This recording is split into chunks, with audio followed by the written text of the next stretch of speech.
नमस्कार, मी सपना दांडगे. गर्जना मराठी न्यूज चॅनलमध्ये आपले हार्दिक स्वागत आहे. आज आपण पाहणार आहोत आजच्या विशेष घडामोडी. नमो बुद्धाय. जय भीम. सर्व श्रद्धावान उपासक उपासिका, दायक दायिका, आपल्या सर्वांना माहिती असेल की दिनांक 1 एप्रिल पासून 2025 ते 13 एप्रिल 2025 पर्यंत तब्बल या 13 दिवसाची धम्मयात्रा, पदयात्रा आदरणीय परमपूज्य ज्ञानज्योती महास्थवीर भंतेजी यांच्या नेतृत्वामध्ये अनेक उपासक उपासिका हजारोच्या संख्येने पायदळ चालत येत आहेत.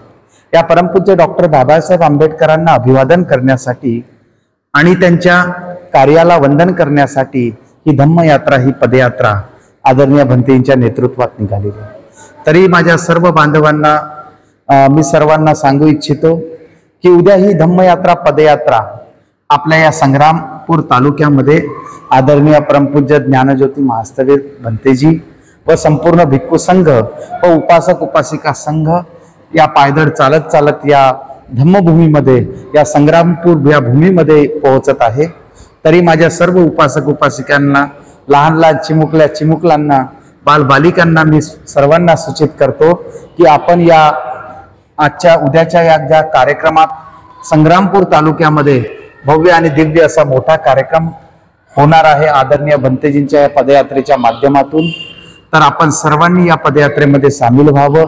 या पदयात्रेमध्ये सामील होऊन तन्मन धनाने सहकार्य करावं. उद्या या संग्रामपूर तालुक्यामध्ये भंतेजींचं अतिशय महत्त्वपूर्ण धम्मदेसना आहे. तुम्हाला सर्वांना माहिती असेल उपासकांनो, हा जो महिना जो आहे अतिशय महत्त्वाचा महिना समजला जातो.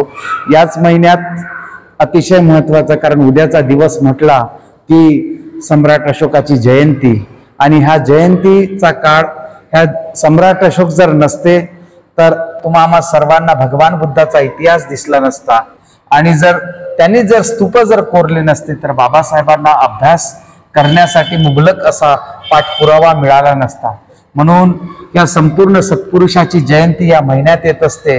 म्हणजे तुम्ही जर बघितलं असेल तर महात्मा फुलेंची जयंती म्हणा, महात्मा फुलेंची जयंती बघा, तुकडोजी महात्मा फुलेंची जयंती बघा, आणि आपण राहुल सांकृत्यांची जयंती म्हणा, बाबासाहेबांची जयंती म्हणा, सम्राट अशोकांची जयंती म्हणा, या संपूर्ण जयंतीचा हा संपूर्ण महिना हा आहे.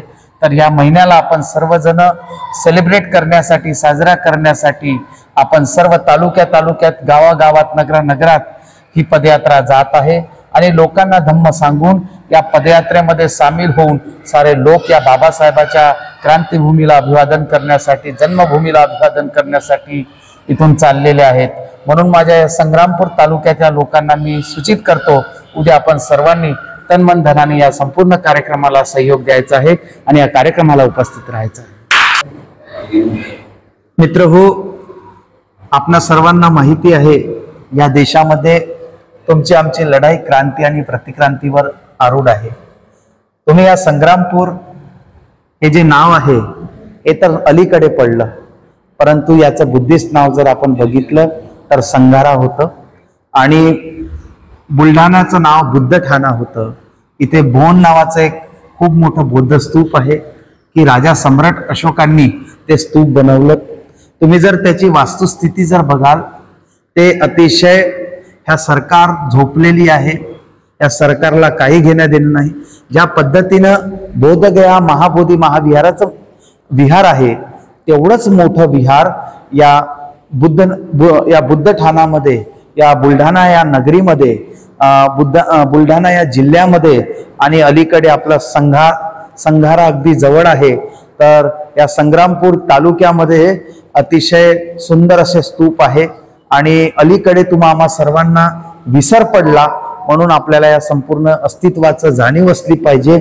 म्हणून ही भूमी सुद्धा संघारा, ज्याला तुम्ही संग्रामपूर आता म्हणतो, ही सुद्धा एक बौद्धाच्या कालखंडातील ऐतिहासिक भूमी आहे. म्हणून या ऐतिहासिक भूमीला, हे काय नवीन म्हणून भूमी नाही, ही ऐतिहासिक भूमी आहे आणि हे सर्व नागवंशीय लोक आहेत. म्हणून हा इतिहास तुम्हा सर्वांना आठवणीत राहावा, म्हणून यासाठी ही पदयात्रा उद्या पुन्हा एकदा तुम्हाला आठवण करून देईल. म्हणून आपण सर्वांनी हा इतिहास आपल्या आपल्या हृदयामध्ये कोरून ठेवला पाहिजे, आपल्या मनामध्ये साठवून ठेवला पाहिजे आणि आपण ह्या ज्या बौद्ध स्तूपाचा आहे तर जतन करता आलं पाहिजे. अतिशय पुण्यवान लोक आहात तुम्ही या संग्रामपूरचे, की या बौद्ध स्तूपाजवळ तुम्ही राहता, वावरता. आपणा सर्वांप्रती असीम मैत्री भावना उत्पन्न करून उद्याच्या या कार्यक्रमाला मी तुम्हा सर्वांना मनपूर्वक शुभेच्छा देतो.